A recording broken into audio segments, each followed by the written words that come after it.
Hey there guys, welcome back to the channel. Today we're looking at Daxos Blessed by the Sun for Commander deck tech. Now I know Theros is still going on, but he's such a good commander, I really wanted to get out there nice and early. He's kind of like a smaller cog in the engine. He doesn't attract much attention to himself. He kind of adds a bit of support, but he's not the genuine threat himself. Whereas other commanders, it's all about the commander and they're the huge threat and you just kill them dead. So he is 2 mana, double white, so all about the devotion. He's a 2x demigod, the new creature type. His toughness is equal to white, your devotion to white. So, kind of comes in handy, gets really fat mid-late game and no one can really kill him. But, whenever another creature you control enters the battlefield or dies, you gain 1 life. And that supports the whole game plan about incremental life gain rather than big lump sums, plus a bit of an angel beatdown theme and some other cool pieces to it. So, before we get into it, if you haven't subbed, please consider it. It would help out the channel a lot. A bit of support, shameless plug. Right, let's go. Alright, on to free win. So, Test of Endurance and Felidar Sovereign are your easiest options here. If you have 40 or 50 life, you simply just win the game. Now, some people don't like these cards, so you can take them out and just add more things into the deck. Aetherflux Reservoir kind of has a Storm life gain built in, but you can pay 50 life to deal 50 damage to anything. Just lean across the table and slap your opponent for 50 clean in the dome. Now, it's kind of a general game plan. We care about incremental life gain because we have a lot of abilities that relate to it. Mainly Archangel of Thune, who is nuts with this kind of build. Whenever you gain life, put a 1/1 counter on each creature you control. This becomes a rampant buffing effect for your entire team. Now your commander and a couple other creatures we'll cover later on, you can see why it's abusive. Resplendent Angel, also with Archangel of Thune, is our angel beatdown plan you'll see. Every time we gain life, we can produce more angel tokens. Angels tend to be the mid to late game. They're very strong, very efficient. They've got good abilities, you'll see why they're so repressive for your opponent. And then Crested Sunmare, kind of a different thing, but as long as we're gaining life each turn, we've got a good token generation here for big 5/5 indestructible beaters, and this is kind of that other game plan I'm going with. Alright, so life gain. Soul's Attendant and Soul Warden. Every time any creature in this battlefield, we gain 1 life. With our commander, that's a lot of life gain just occurring for not really doing anything, and with things like Archangel of Thune, get nutty. Suture Priest, whenever a creature enters our battlefield, will gain 1 life, but if a creature enters our opponent's battlefield, they lose 1 life. Really unique effect to have that on white. And then you got the champion here, which has Pro Red and Black, which can come in handy, but whenever a creature comes into play, we also gain 1 life. These little guys here, they're cheap, they come out nice and early on, give us a lot of early life gain. Sometimes people don't even kill them, they just go, oh, it's only a 1/1 for 1, it's not a genuine threat, they leave it. But like I said, Archangel of Thune, buff your entire team constantly. Angel of Vitality, every time we gain 1 life, add an extra life to it. Just gives you that more life to play with. Plus, when you have 25 more life, which you do starting life to level 40, you got 4/4 for 3 there. Not bad. Wall of Reference is just a passive way to gain life. At the beginning of your end step, you may gain life equal to greatest power of target creature you control. Now, if you've only got the wall out, it's only 1 life. But it's still 1 life you didn't have. You don't have to do anything, it's just a nice passive effect. Now, Rock's Faithmender has lifelink, big fat butt, 1/5. But if you gain life, double it. Now, this is where we start to get out of control for our opponent. You can get into a point where you just don't care about blocking. You do not care at all. You can just sponge the damage because you know your life gain will outweigh it. Similar idea with the archive here. If you gain life, double it. If you draw past your first draw each turn, double it. In white, it's hard to draw, so if we do have any draw mechanics later on, having this just makes them all that better. And the last card for life gain, Beacon of Immortality, which just doubles someone's life total and shuffles back into your library.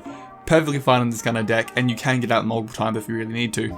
Right, onto the Angels. My personal favourite for this deck is Herald of War, because white doesn't ramp, we can't draw, we have our own weaknesses being just mono white, but having a creature that can give our main creature beatdown type a big reduction is very handy.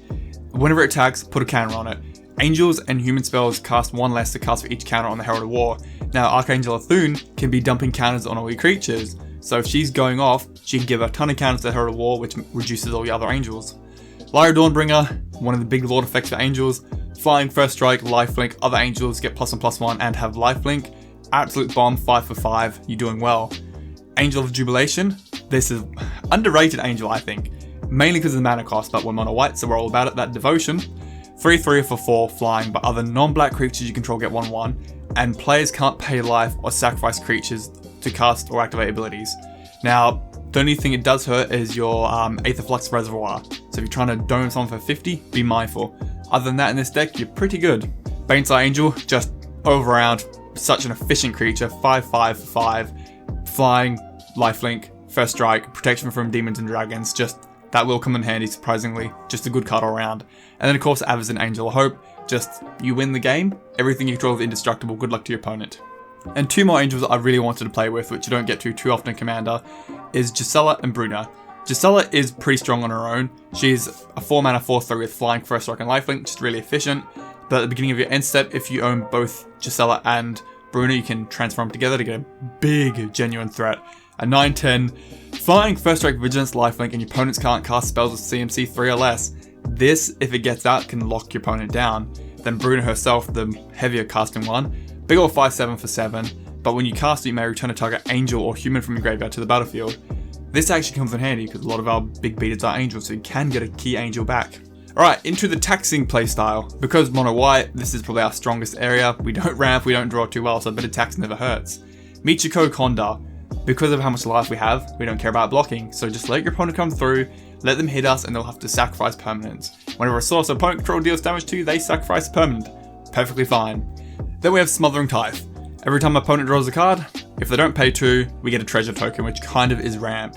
And this gets out of hand for most people. They don't want to be paying 2 generic mana to prevent us having 1 free mana, so we will take this. Ghostly Prison, try and prevent people attacking us if we can.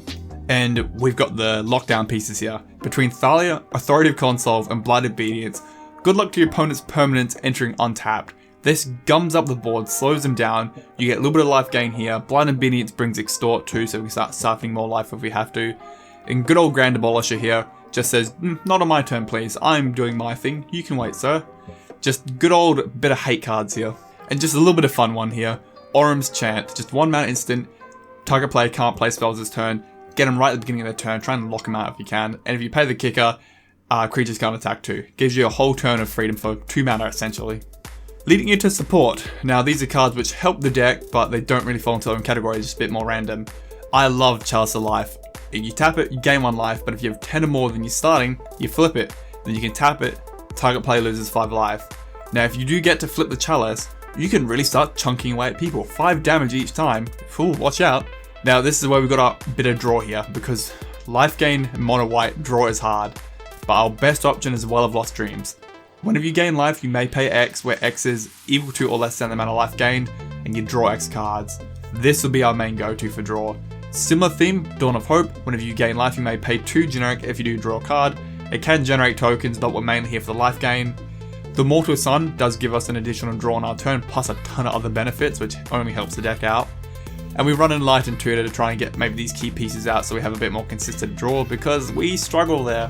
Continue on, equipment. Helm of the Host. What a dumb equipment in this deck. You can put on any of the angels, maybe Archangel or Thune, get multiple instances of putting counters on all your creatures, maybe multiple commanders, so you got more life gain, really big butts to defend you. Pretty much good in every creature in this deck, you can't go wrong.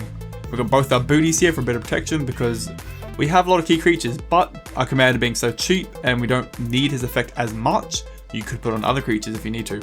Now the others, these are other creatures which are just general support creatures.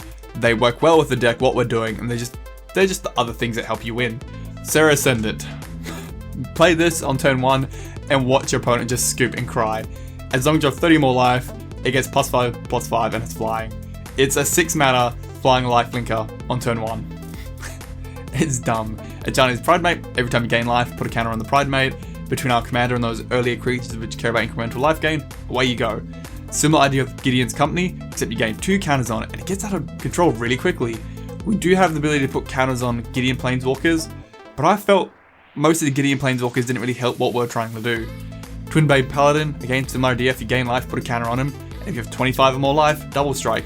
This one here can become such a big beater on its own, and not many people know about the Twin Blade. Now the Halcyon Witness, this is an interesting one, I hope I pronounced that right.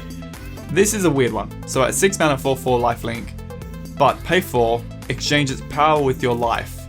So you can try and one clap someone if you want to, and then if you don't one clap them, with the lifelink you get your life back. But there is that slim window where your life becomes 4. A bit risky, but it can win games. So I've been experimenting with it. I've put it here, see if you guys like it too. Lone Rider, just a 2 mana 1/1 with first strike lifelink, but if you gain 3 more life in turn, which you should, you can flip it into just a 4/4 first strike trample lifelinker. Just a really good efficient creature. Now Regnar, Angel, so part of the Angel plan, but also cares about life gain, where she can generate tokens. So pretty decent in this deck. Just bad that we can't run Krav with her. Beginning of the end step, if your team, I should say, gain life this turn, create 2 tokens. Just gives you something to block with. Suntine and Emiria Shepherd let us play in our graveyard, keep bringing back key pieces. Plus, a Shepherd doesn't care about CMC, and landfall planes straight from the graveyard to the battlefield. For a Battle for Zendikar card, it's actually really strong. People just poo on it all the time, but it's actually quite a good angel. Right, onto removal, bit of clapping for your opponent. This is where we start to shine. White does target removal really well. Swords to Plowshare, Path to Exile, and Decoration and Stone. Good luck to their creatures. Generous Gift can hit anything. Handy to have, we can hit Planeswalkers, Artifact enchantments, whatever you need, but they do get a 3/3 token. Disenchant, must have. I love running Mana Tithe. The number of times I will get someone with it where they can't afford to pay the 1, it's actually quite funny. So I like to run it here, a bit of a troll build, but you totally don't have to. Return to Dust just lets us hit 2 Artifact enchantments if we need to, and Wrath the God and Austrian Command are our board wipes here, with a bit of selection too if we need to. Now we do a little bit of ramp, we're not green but we can try. Land tax, good way to start ripping out the basics out of your deck. If your opponent has more lands than you, you may search for up to 3 basic lands and reveal and put them to your hand. You can thin down your deck to increase your odds of drawing non-lands, plus just consistent land drops. Gift of the States, similar concept. If your opponent has more lands than you, search up to 3 planes and put them into your hand. Also, similar idea with Knight of Orchard. If your opponent has more lands than you, you may search for a planes card put onto the battlefield. At least it's onto the battlefield there. And then the Weathered Wayfinder, you may search your library for a land, reveal it, put it into your hand, and then shuffle your library if your opponent has more lands than you. So most of the time, cares about if your opponent has more lands than you. The Wayfarer can get non-basics, which is pretty spicy. Mana Rocks, nice and simple here. Pill Medallion's the bomb, makes all your white spells cost 1 less, your entire deck just got a reduction. We run Sol Ring and Thran Dynamo and Guild Lotus as our big boys here to help get up to the Angels. Pristine Talisman's probably your second best one in the deck. You can tap for generic, but it gives you a life. So when you need to gain life for abilities, away you go. Alright, onto lands. Mono white, gotta keep it pretty simple here. Myriad Landscape, you can sack it to get 2 basics out of your deck. Cryptic Caves, mid to late game for your 5 more lands, you can sack it to draw a card. We'll take any draw we can get in this deck. Emiria the Sky Ruin, beginning of your upkeep, you may return a target creature from your graveyard to the battlefield if you have 7 or more planes. In this deck, very easy to get off.